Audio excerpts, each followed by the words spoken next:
Welcome to Get Serious, where at Serious Land Capital, we have successfully funded over $6.5 million worth of land deals with industry-leading 41% operating margins. I also serve as an AI consultant for companies that are collectively doing over $50 million in annualized revenue.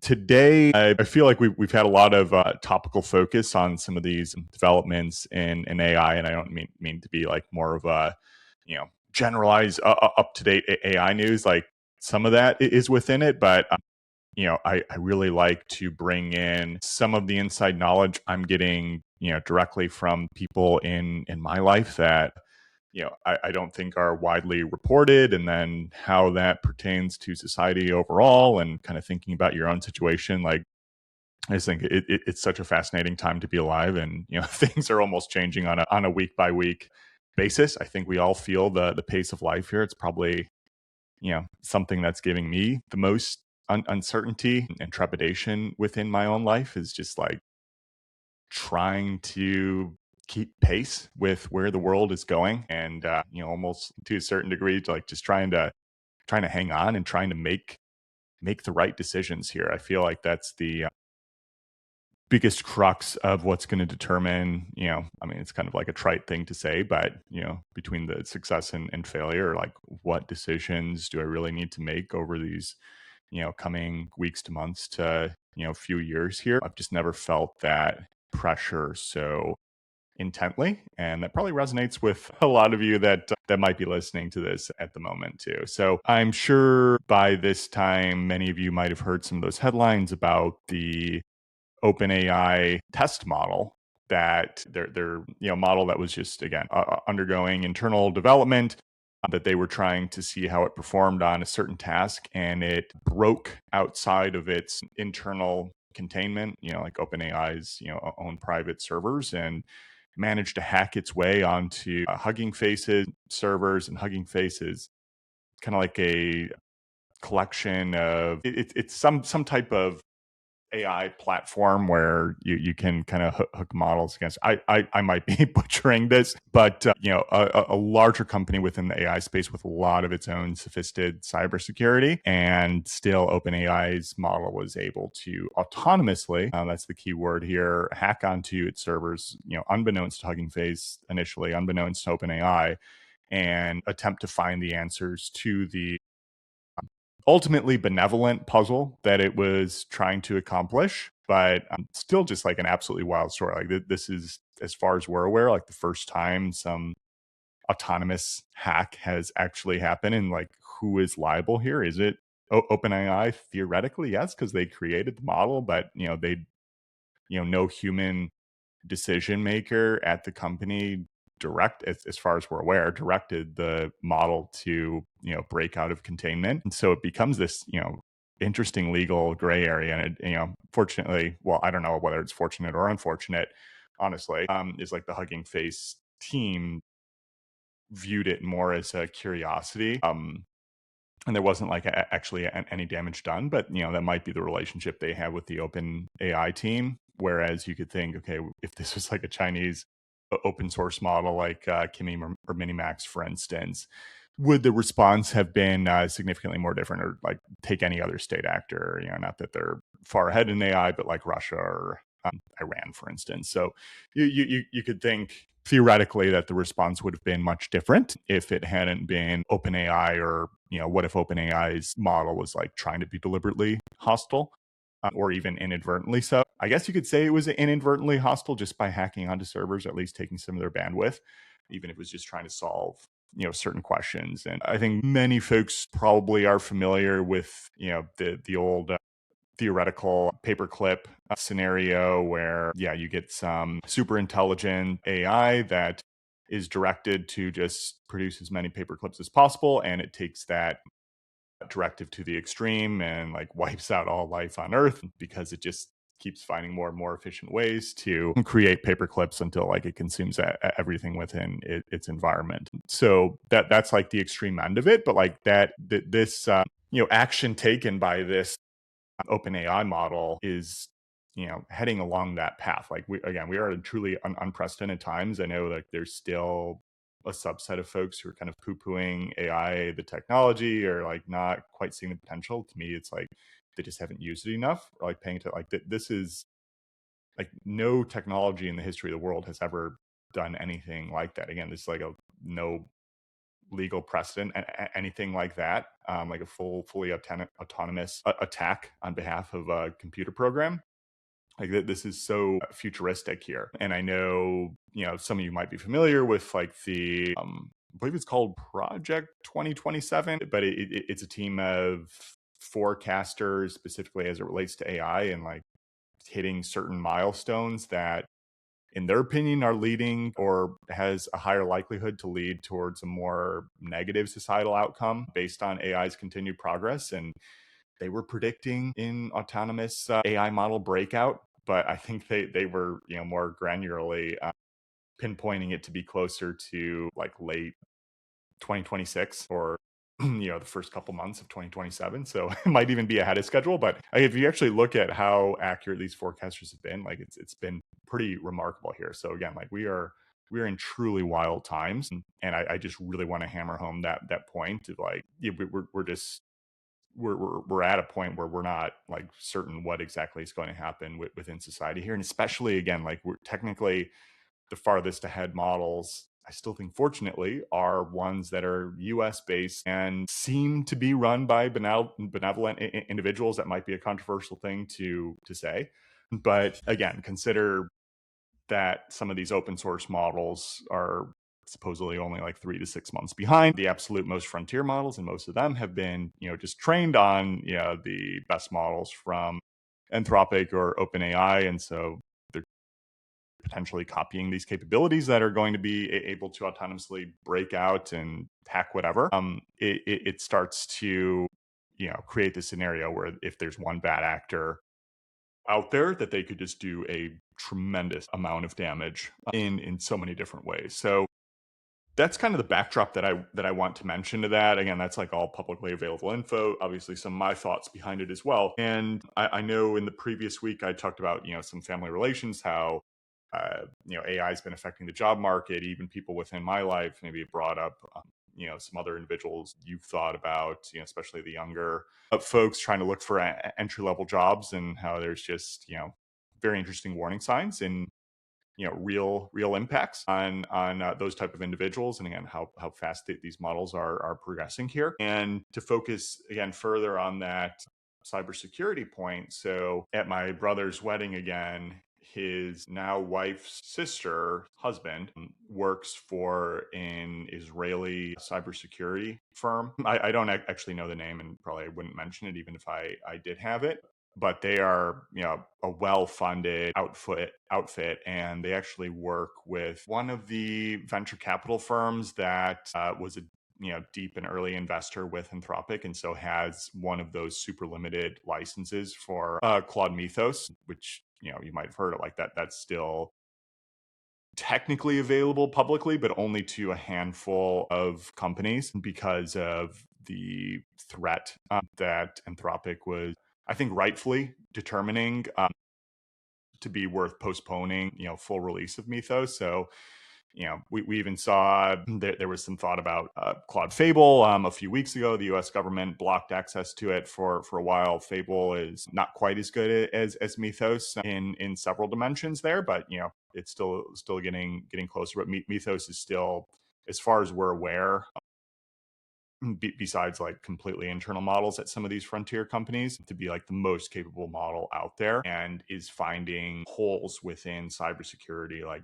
all over the place. And some of it, like, again, there was some trepidation, or I don't even know if trepidation is the right word, but skepticism, like, okay, is Anthropic just utilizing this as marketing lingo?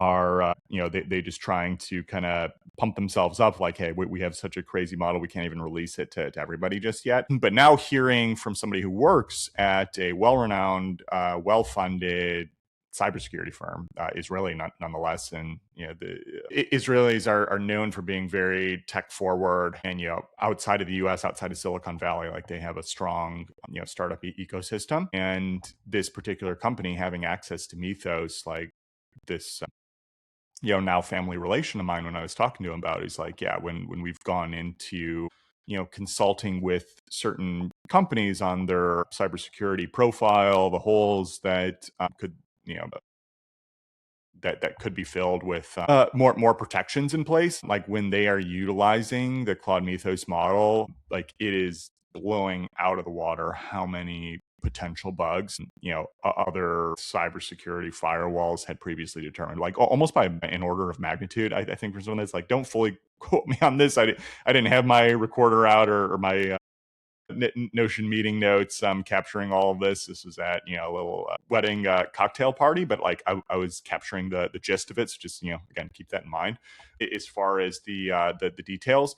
But whether it was an order of magnitude or even twice as many, like the Claude Mythos model was finding substantially more holes within systems of existing companies. And like these aren't like solopreneur shops. Like the firms this cybersecurity firm is working, like they are charging 6-figure consultant fees to shore up cybersecurity defenses. So a number of their clients are certainly in the millions of revenue here, or have significant funding to be able to afford checks like this. So like their defenses are probably in the top 2% of all companies anyway. Like I'm kind of throwing that number out there, but you just think as far as like well funded companies, whether they're using internal systems or third party support. Like most of us, even smaller shops here, like who's really implementing cybersecurity outside of using like a password manager or two-factor authentication, guardrails and so forth, which are important, but they're a step removed from like the more sophisticated measures you can have. So like that was just a huge piece. Like, hey, yeah, that there are so many holes in the system. And like this, again, family relation who works at this firm, he's like, dude, they're, as these models are going to become more available to, again, potentially bad actors, like so many companies, they're in his words, are just going to get pwned, to use that video game phrasing here. And like he just didn't really see a way around it. And again, he's been in this industry for a while, and how much of a scramble it is for so many of these larger, more sophisticated companies. Like they have some relationship with Charles Schwab, for instance, one of the largest financial brokerage firms in the world, like what, 100-year some odd history of managing people's money. And as they consider the implications of these cybersecurity risks, they are apparently like scared to death internally here. Again, this is all kind of hearsay, so I'm only reporting what is directly told to me here, but I don't think like I'm going out on a limb by saying this. What these internal conversations at these companies are, and they're like, hey, if we have to like block an attack for even 4 or 5 hours throughout the course of the day, like that's like $100 million of fees and potential revenue that we're just missing out on. Like just potential massive hits to existing business models that they might not be able to avoid if they really have to contain massive threats that could do potentially even more damage. So it's like you're stuck between a rock and a hard place for some of these companies. And again, these are some of the biggest firms in the world with some of the most money at stake here. Like I've my daughter's kind of savings fund that you might, I don't even know the right word for it, but we manage a few ETFs for her within Schwab here. So it's like, yeah, like I think I'm part of the pool. Probably a ton of people use that, even if you're just day trading, whatever. Again, tremendous amounts of flow, and they're only one of those companies out there. Think Fidelity and all the big banks and so forth. So they're all going to be like the biggest targets out there too for potential cybersecurity infiltrators, if you will. So and I know that I had talked about and written about a few months ago, talking to a friend who's like again deep in the AI space, and how like he protects his bank access to like the nth degree. Like has a bank that where pretty much all of his funds like that only exists in his head and his like close family members. Like no one else knows that, he has a bank account at this place, and like to do any major transactions, like he'll go in person. I mean, you think about it to the extreme, and have I really changed my behavior since I talked to him about that? No, like I'm still admittedly so stuck in the convenience and using, Face ID to log into, my bank's app and so forth. And I still think their anti-fraud tools are solid, but again, like we're entering a brave new world here where it's still really unclear what the implications might be. So all of that is again like kind of just more food for thought of like really be thinking about this. Like, yeah, if you're still using like even basic passwords or not using the password manager 2FA, especially on your important stuff where your funds are stored at a bare minimum, or any of like your core business IP and so forth, for real estate might not be quite as important here. But these are the conversations you should really be thinking about. And even if you don't really want to think about them all directly yourself, like take the transcript of this episode. Like you can just pull it off of YouTube, throw it into Claude and be like, hey, like based on all of this, can we look through all of my, business accounts and logins, how I'm storing passwords, et cetera, and like really think from a future proofing cybersecurity expert in a post Claude Mythos type of world. What else should I really be doing? And maybe certain degrees, like here's the simple pathways to knock out, here's the more complex ones, here's might like actually take some funds and some real effort to go about, and you can kind of decide where to protect yourself. But that's what I would do if it was like, and that's what I pretty much do with like all these and any like nonfiction or educational podcasts. I throw them into kind of consolidated learning accelerator skills, and they're like all the claims are checked. So it'll even check like, did anything that I report, was it actually accurate? Hey, here's some of the info that might need to be fact checked and so forth. Like I love consuming and working with info that way. I just feel so much smarter. And again, being able to push back on the AI as well too, based on the claims it's presenting back to you, and potential pushes on the evidence. You can keep diving in deeper and deeper. But that is exactly how I'm implementing new information that I'm having, besides just like, oh yeah, this is kind of interesting, and then move on. So just think about it that way. But and again, like from a real estate perspective, land investors, what have you, sometimes it might seem, yeah, we're pretty removed from this. Yeah, it's cybersecurity. Like, how are they going to be able to rob pieces of land? But like we do hear all the time, there's so much, the increase of fraud within real estate has risen, dramatically over time, because we all know how many holes there are within the title transfer process. And I know, Seth Williams on RE Tipster had a guy on within the past few years that had built a business around like almost like flagging owners of property if there's an attempted title transfer. So, the thing is, if we have certain land that might be, flipped more routinely, how much is that worth it when, the turnaround cycles are more frequent? But, if we have something that we're holding for a while, like an entitlement project or even your own home or, another piece of property you own, it's probably worth adding one of those flags. I think some title companies will have that offered as a service now. Otherwise, yeah, potential third party, like, yeah, my wife's my house. Should I do that as far as our house here? Because like unwinding somebody like trying to fraudulently transfer the deed of our house underneath our nose, like, yeah, that would be a huge pain to work with, even if like we were able to provide the paper trail back, hey, this is all fraudulent and so forth. Like no one wants to deal with that. So if you can catch it earlier, like that's always going to be more beneficial. And again, like some of these title companies, like they're way more secure, but there's no firm regulation in place on how to handle title transfer. Because I've worked with some attorneys and title companies that are like, they're clearly not following the letter of the law on how to handle transfer. It's more of like almost a hand, like we do sign the paperwork and everything too, but like if you were following all of the signatures and how the LLCs were structured and so forth, like it's definitely not quite accurate all the time. So I'm sure everybody can relate to it in certain ways, and some are like way more difficult to work with, but probably much more secure. So like we just have to keep that in mind of like where can fraud really filter through this.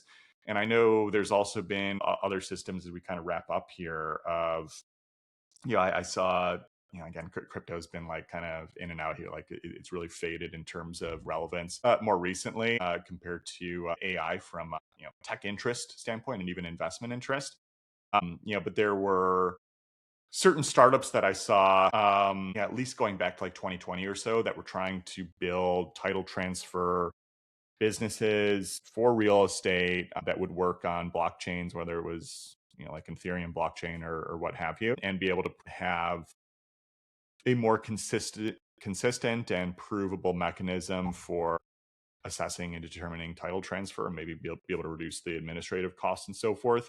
I really haven't seen much progress at all in that in the past several years, and I to a certain degree, I think it's like a solution searching for a problem in this case, because like there are definitely inefficiencies with current title transfer and in-person notaries or not and so forth. But is it the most difficult part of working in real estate? No, I would put it like far down the list compared to like just nasty dispo market and just being in a again just extremely difficult market to operate in. Like title transfer is like the least of my concerns, especially if you have like a dedicated notary and can come show up at your house. Like it's not that big of a deal. And so and honestly, like in this age now of like the cloud mythos, you know, cybersecurity hacks and what have you, like are some of these blockchain technologies, would you really trust them more than having physical identification, notaries and so forth too? Again, there can clearly be fraud that can happen from that standpoint as well. But is blockchain going to be the answer as well, or is that just like another area that hackers could be able to target potentially even more effectively than the traditional method? I'm not certain about that, but I think that has to be considered, even if we do try to think of some other alternatives here. So summarizing this again, pay attention to these bigger headlines out there. Like don't just hand wave them away here. Like again, we are living in a brave new world. These AI models are just becoming ridiculously powerful. Like I get email updates from Anthropic almost every week now, just like, hey, new model, and here's all these new features and so forth. Like they are progressing so much faster, and the capabilities continue to become more impressive and scary at the same time. Cybersecurity, huge open question right now. I still think it's kind of early days here. Most people are kind of hand waving away, including myself to a certain degree as well. But, again, people in the know are thinking, hey, we are heading towards a massive inflection point where, again, a ton of people are just going to be pwned. So how do you prevent yourself from being one of those? Again, throw in this transcript here. What are the best ways to protect yourself a bit more, going across your entire business as well as your personal accounts and so forth. And again, what are some preventative measures you can do as a real estate investor, assuming you're within that space, such as flags or notices if title transfer is happening on a property that you own, and benefits or contraindications of working with title companies that might be a bit faster and looser versus ones who are more annoying to deal with, but might be more secure in terms of fraud protection. So all these open questions, huge considerations for us as operators here, and only going to become more important, I think. Probably a topic we're going to return to going forward here. So with that in mind, subscribe and share, everybody. Again, if you have a deal that you want us to review for funding, seriousland.capital, feel free to submit it there. Or if you potentially want to consider working with me, I'm taking limited engagements for implementing practical AI solutions in other people's companies. Again, I have all the bona fides, working directly with companies that are collectively doing over $50 million. That's 50 in annualized revenue here. So continuing to build up that portfolio as well too. And if you want to potentially work with me on that, feel free to reach out directly. With that in mind, everybody, take care. Talk to you all next time. Bye.